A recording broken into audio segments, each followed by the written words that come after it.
Very good stroke, Jeff. Okay, Jeff, going to look at your putting stroke. On the left is your putting technique before we began working on some changes. And on the right is after we did some of the drills. I like your setup and posture and ball position. I like the fact that your elbows are tucked into your sides. You have a nice setup with your arms and the shaft of the club. As you take the putter back on the left, you maintain the angle in your arms and the back of your left wrist. As you come and make contact with the golf ball, your eyes are basically looking straight down at this moment. But as the putter continues forward, your eyes and your head turn and follow the ball. And so one of the things we worked on is to hold your posture longer and come to your final follow-through position before you turn to look. So now let's look at the stroke on the right after we worked on this drill. As you take the club back, keep it, and as you make contact, your eyes are down. As you continue forward, your eyes stay down. You're still looking down, even though the ball is left. Your head is still down. Even when the ball gets out of the picture, you're still looking down and holding your follow through. So that's a big improvement, and it's an important fundamental I want you to continue to work on.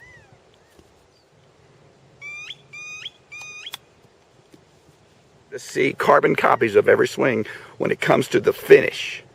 Swing to that pose. Feel the shot before you see the shot.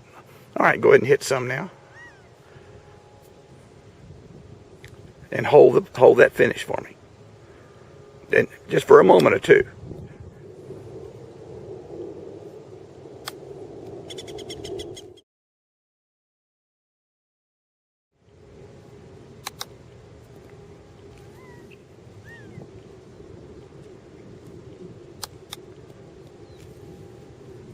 Y'all are doing so much better.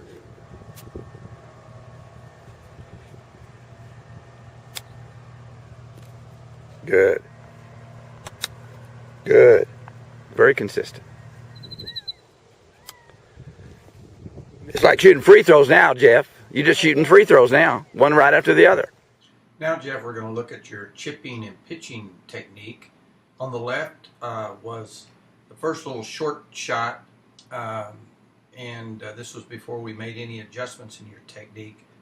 You had chosen your more lofted club, your lob wedge, I believe. And on the right was after I suggested we go with a pitching wedge for this shorter shot. Let's follow your technique and your swing on the left.